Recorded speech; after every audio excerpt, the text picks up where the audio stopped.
കോട്ട തിയേറ്ററിൽ, അതും സ്ക്രീൻ 2-ലാണ് ലോക്ക ഇവിടെ പ്ലേ ചെയ്യുന്നത്. ബൈ. എന്താണ് താങ്കൾക്ക് അതിനെക്കുറിച്ച് പറയാനുള്ളത്? ഒന്നും പറയാനില്ല. ഈ തിയേറ്ററാന്ന് അറിഞ്ഞപ്പോൾ തന്നെ തിരിച്ചു പോകാമെന്നാണ് വിചാരിച്ചത്. പിന്നെ നേരത്തെ അവിടെ കിടന്നുറങ്ങില്ല ചെയ്യാനൊക്കെ നമ്മുടെ നാട്ടിലായിട്ട് ഫോട്ടോ തിയേറ്ററാണ്, കോട്ട തിയേറ്ററാണ്. എന്നിട്ട് അതിൽ തന്നെ കയറി കാണും ചെയ്യും. അപ്പോൾ എന്താ ഗൈസ്, ഇതാണ് ഗൈസ് തിയേറ്റർ. ഐശ്വര്യ മൂവീസാണോ ടാക്കീസാണോ? ഓ മൈ ഗോഡ്, പിള്ളേർ സാധനങ്ങളൊക്കെ മേടിച്ച് പോകുന്നുണ്ട്. എന്നെ ഇവിടെ തേങ്ങ പൊരിച്ച് മേടിക്കുമ്പോൾ തല്ല് പിടിക്കും.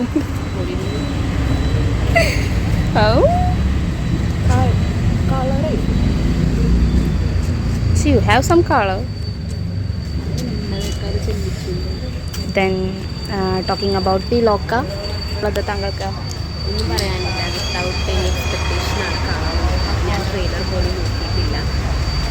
എനിക്കിതിനെ കുറിച്ച് ഒരു ഐഡിയ ഇല്ല. ഒരു റീല് കണ്ടു, മറ്റേ കിളിയേ കിളിയേ,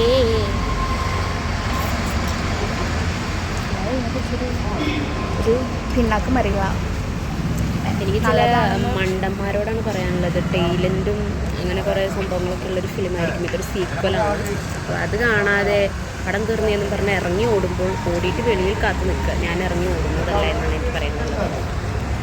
മണ്ടൻ ഞാനാണ്. ഒരു മണ്ടിന് കാര്യം മനസ്സിലായി, മറ്റൊരു മണ്ടിന് എത്തിയിട്ടില്ല. അതിന് തീരെ മനസ്സിലാവും. So guys, we are watching. ഇബന ഇതിട്ട് നടൻ. അപ്പോൾ നമ്മൾ വലിയ എക്സ്പെക്റ്റേഷനും കാര്യങ്ങളൊന്നും ഇല്ലാണ്ട് കേട്ടോ മൂവിക്ക് കയറിയിട്ടുണ്ടായിരുന്നത്. അതുകൊണ്ട് തന്നെ നല്ലൊരു എക്സ്പീരിയൻസാണ് നമുക്ക് കിട്ടിയിട്ടുണ്ടായിരുന്നത്. ഒരു മസ്റ്റ് വാച്ച് തിയേറ്ററിൽ കാണേണ്ട ഒരു ഫിലിമാണ് കേട്ടോ എനിക്ക് തോന്നണത്. അപ്പോൾ എന്നെ നേരത്തെ പറഞ്ഞ പോലെ മണ്ടന്മാർ എണീച്ച് പോകണ കണ്ട ഗൈസ്. ഇതിന് ശേഷം ടൈലൻ്റ് ഉണ്ടായിരുന്നു, അതിന് ശേഷം ടൈലൻ്റ് ഉണ്ടായിരുന്നു എന്നുള്ളതായിരുന്നു അതിൻ്റെ ഒരു ട്വിസ്റ്റ്. അപ്പോൾ അതൊക്കെ കണ്ടു.